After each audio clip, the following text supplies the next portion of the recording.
41 skeletons, exactly where they fell. No weapon marks, no invaders, no sign of struggle. Just people who dropped where they were standing in a 5,000-year-old city. And archaeologists have been trying to explain this since 1924. Well, volcano? There is no volcano in this region. Meteor? No crater anywhere. Nuclear blast? That became the internet's favorite theory. But here's the strange part most people don't know. This wasn't even supposed to be an ancient site. In 1924, archaeologists thought they were digging a medieval Buddhist stupa, 2000 years old at most, and nothing special. But the moment they cut into the soil, that assumption collapsed. The brick size was wrong. The drainage were older than anything they had ever seen. And a few feet deeper, an entire city appeared. A city built long before recorded history. This one mistaken mound accidentally pushed the Indus Valley Civilization into the textbooks. But Mohenjo Daro didn't become famous because it was one of the first sites excavated. It became famous because of the way it ended.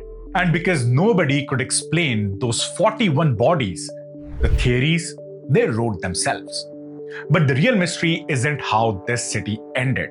Well, that's a noise, a distraction. The real question is, what kind of city was this before it ended? Because when you place the key artifacts side by side, the dancing girl, the priest king, the Pashupati seal, something becomes very clear.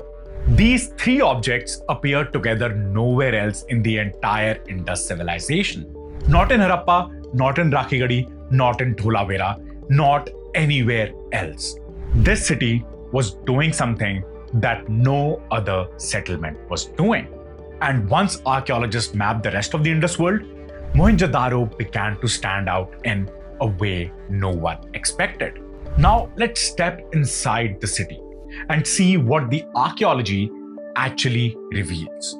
Because before we touch any deeper comparisons, we need to start with the one structure that defined this entire site, the Citadel Mound. And here's the strange part. When the civilization was finally mapped across 1,000 kilometers, this very mound of Mohenjo Daro, it became the outlier. Almost every major Indus city has a raised western mound. Harappa's rises around 7 meters. Kalibangan site has around 6 to 8 meters. And Rakhigadi has a clusters at almost the same height. So the pattern is consistent. But Mohenjo Daro, well, it doesn't match the pattern. Its citadel rises over 12 meters, nearly twice the height of most Indus mounds. And it wasn't built once, it was rebuilt 7 times. One massive platform stacked on the previous layer, rising higher every century, as if the height mattered. And when you combine the height and the diameter, the expanse of the mound, well, that's more than 75 acres. The largest fortified mound in the entire civilization. So now the question becomes unavoidable. What exactly were they elevating? And why did it need to dominate the entire city? Because an elevated mound can only mean 3 things. The first possibility is a temple complex. So if this was the earliest attempt at a ritual center, then the elevation would make sense. Height is symbolism. Rituals demand visibility. And the artifacts found here, a bronze figure, a revered male sculpture, a yogic seal, well, all fit that idea. And the second possibility is that it was an assembly or gathering space, a platform for ceremony, a place where people watched, where decisions were witnessed, where rituals and authority blended together, or it could be a government seat for the civilization. The height, the constant building, the elite architecture, the seal density, everything fits the profile of central administrative seat. And each possibility actually answers one question and creates 2 more. And to move forward, we need to look at the objects found on the top of this mound. The first one is the dancing girl. We have spoken about her in our Birana video. There she appeared as a rough hand sketch figure on a potsherd, 5,000 years before Mohenjo Daro. Just the salute, just the posture. Here, she returns in bronze, polished, detailed, and deliberate form. A memory carried across 4,000 years. And it was perfected here. And the most important part, she appears nowhere else. Not in Harappa, Kalimangan, Rakhigadi. Only in Mohenjo Daro. And the second most iconic icon is the priest king. Because dancing girl is the cultural identity. The priest king is the authority. This is the only carved male figure with a recognizable face, posture, and personality. The Indus people never sculpt rulers. They never sculpt individuals, except this one. And they did it here in Mohenjo Daro. A civilization spread across 1,000 kilometers, avoids human portraits. But Mohenjo Daro, it chooses to immortalize one man. And I think that speaks volume about the person. The third icon. This is a seal that flips the entire discussion. The yogic figure surrounded by animals. And so this one has been classified as Pashupati by John Marshall, then ASI director. So this one is still argued in scholarship because there is only one and it only exists here. Well, we will get to this later. But before the seals make sense, the citadel reveals the structure that ties everything together. So after looking at the citadel and the artifacts, there is one structure inside Mohenjo Daro that finally tells us that what this city was actually doing. And that structure is the Great Bath. You have seen it in every book. A rectangular tank with perfect brickwork, bitumen lining, and steps going down on both sides. But the real surprise is not how it looks. It is why it was built. And let's start with the basics. The Great Bath sits inside the Citadel complex. Not on top or above everything, but as a core structure within the upper mound. And even there, it stands out immediately. Kiln-fired bricks, waterproof tar layer, a careful ring of rooms around it, walkways, a controlled entry and exit into the tank. And this wasn't a random tank. It was engineered with intention.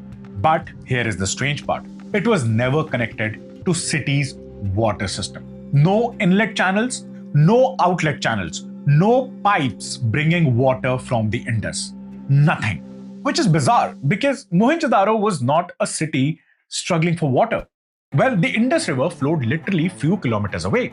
The city had more than 700 wells, the highest number in the entire civilization. If they needed more water, they could dig a new well in days. So why build a sealed watertight tank inside the citadel when the entire city already had unlimited water? Because it wasn't for drinking or storage or daily use. This is why almost every archaeologist, even the most conservatives, call it a ritualistic water tank. Not because it looks spiritual, but because nothing else explains the engineering. A reservoir needs an inlet. A bathhouse needs drainage. A public tank needs open access. Great Bath? Well, it had nothing. None of these. It is separated, enclosed, controlled, kept clean, and used in a very specific and limited way. This is not how you build a utility structure. This is how you build a ritual structure. And once you see that, the whole picture flips. Because in India, ritual water spaces, even today, work exactly like this. You don't fetch drinking water from a temple kund. You don't treat it like a well. You keep it pure, sealed, and only used for specific rites. Examples are there: Kashi, Pushkar, Rameshwaram. Anywhere you go, ritual baths follow the same logic. A controlled bath, a deliberate act, a symbolic cleansing. And once you see this pattern, this Great Bath stops being a mystery. It becomes the very first major ritual tank in the entire subcontinent. Which now opens a new question. Who was performing water rituals in 4,500 years old city? To understand that, we need to look at pattern archaeology, which shows a clear picture, a split between the Indus side and the Saraswati side. And once you see that split, the Rig Veda suddenly becomes relevant. And I want to be very clear. This is my interpretation. So you can just skip it if you don't want to know the relation with Vedas. This is not something which has been proven and established. So I would request you to look at this with an open mind. So let's go to Rig Veda. In the Rig Veda, rituals aren't identical everywhere. They change with directions, with the deity who rules that direction. So Varuna is the one who rules the west. He is the god of water, of purification, of enclosed sacred tanks. In Vedic cosmology, every direction has a guardian. They call it a Dikpala. And Varuna is Dikshapala of the western lands. His rituals use protected water spaces, not fire altars. On the opposite side, which is east, that is ruled by Agni. Agni belongs to open altars on dry grounds, the classic Yagna and Havan formats that everyone recognizes. And this is the cleanest way to understand. Eastern rituals are for fire, Western rituals are for water. And now let's look at the archaeology. Every fire altar of the civilization, Kalibangan, Panavali, Rakhigadi, Lothal, Birana, sits on the Saraswati Ghaggar belt, all eastern, all fire side. But the Indus side, including Mohenjo Daro, there is not a single fire altar, not even one. Instead, these cities like Mohenjo Daro, they built something completely different. A massive, elevated, carefully sealed tank placed inside the city's authority zone. A protected water space, a ritualistic water space, which is directly in line with Varuna's identity. You don't have to read Vedas to understand this.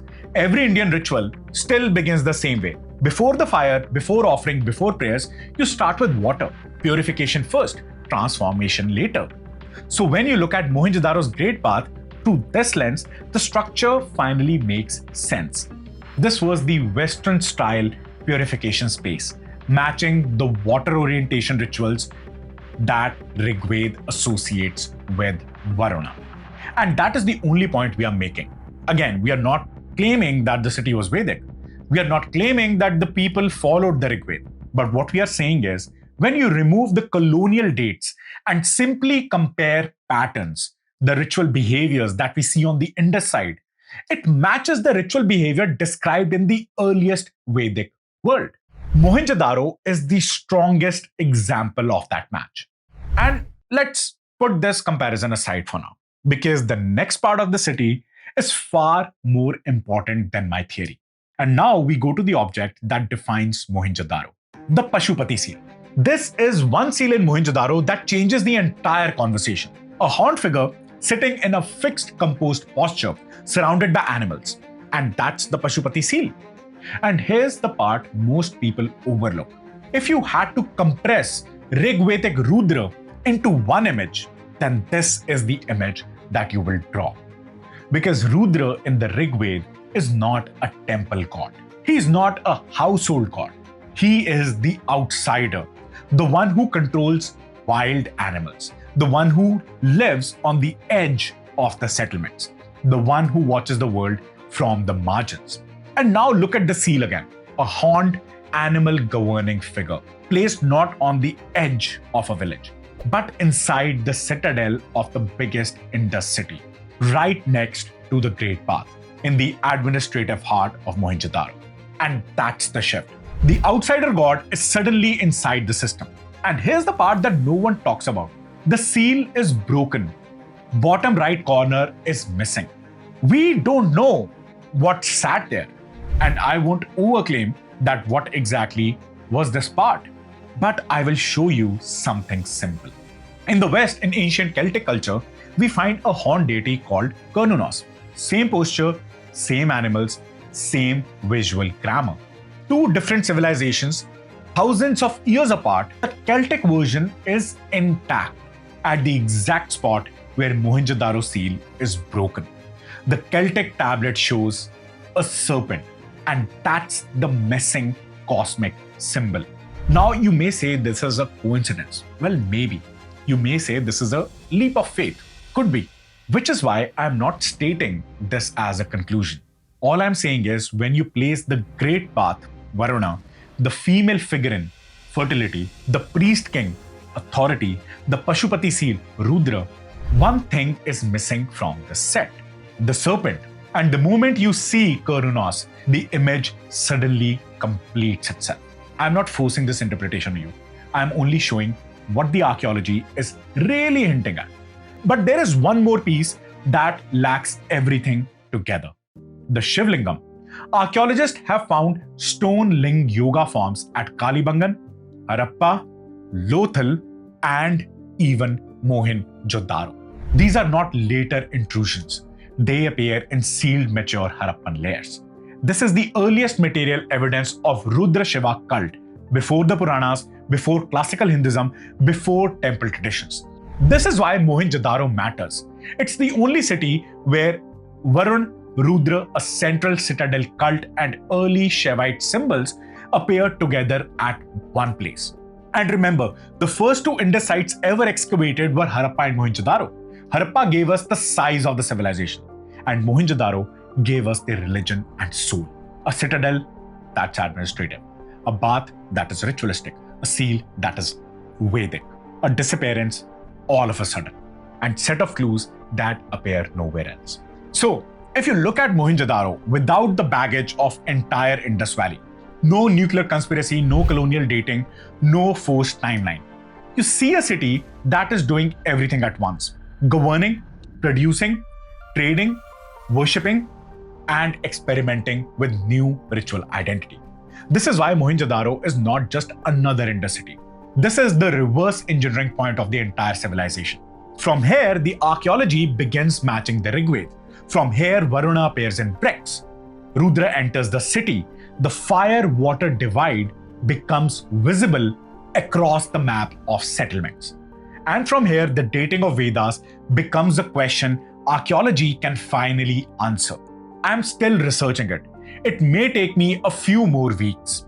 But when I make that video, the complete archaeological dating of the Rigveda, this episode will be its foundation. Because Mohenjo Daro isn't just an ancient city with a strange ending. It is the starting point of the real timeline of the subcontinent. And now the picture is finally clear. Mohenjo Daro doesn't give us answers, but it gives us direction. It doesn't hand you a conclusion.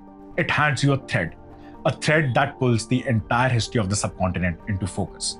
And if this city could even preserve one fragment of the older world, then the rest of the world is still out there, in soil, rivers, ruins we haven't touched yet. This is where the real work begins for me. And if you have made it till here, you are not just watching a video anymore. You are part of the investigation that I started. And I will try my best to get the next video on Rigvedic comparison as soon as possible. Till then, this is it from my side. This is Harry signing off. Stay curious.